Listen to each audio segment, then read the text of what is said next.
For decades, Hollywood taught us a lie. We've been told that ancient humans were primitive, half-witted brutes. Movies depict them communicating through mindless grunts, pointing at mammoths, and beating their chests. But modern science has just shattered this myth. What if I told you that 100,000 years ago, if you walked into a prehistoric camp, you wouldn't hear animalistic noises?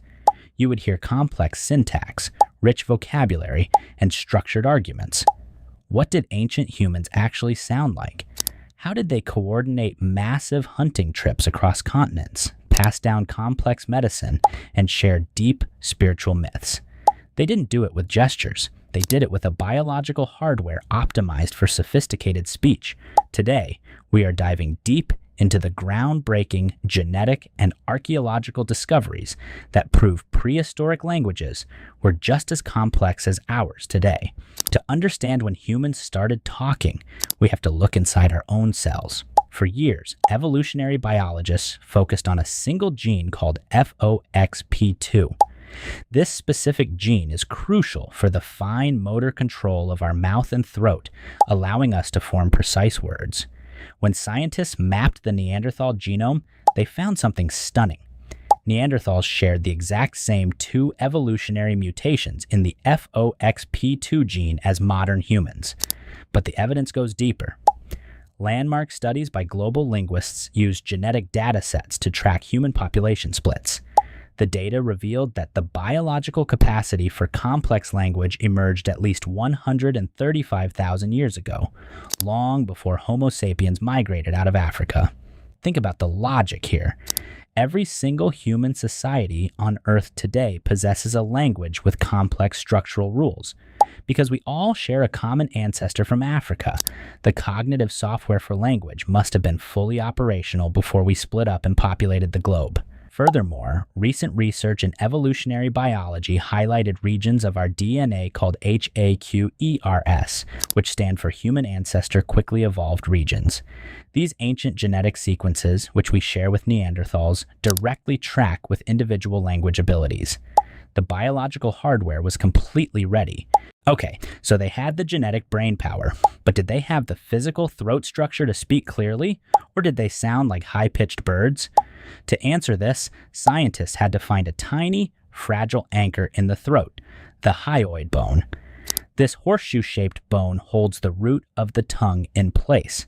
Without it, speech is physically impossible. For a long time, skeptics claimed only modern Homo sapiens had the correct hyoid shape. But everything changed when archaeologists unearthed a 60,000-year-old Neanderthal skeleton in Kibara Cave, Israel. The hyoid bone was perfectly preserved. Computerized 3D models and mechanical stress analysis proved that this bone was used in exactly the same way as ours. According to research from the University of New England, Neanderthals could physically produce almost the same range of sounds we can. Their voices might have been slightly higher pitched and louder due to their massive chest cavities, but they were entirely capable of articulating vowels and consonants. They weren't missing the physical tools. They had the exact same vocal apparatus. If ancient humans had complex language, what did they actually talk about? Language doesn't leave fossils, but human behavior does. Consider this. Neanderthals manufactured an industrial-grade adhesive called birch tar to bind stone points to wooden spears. Making birch tar requires a precise, multi-step chemical process.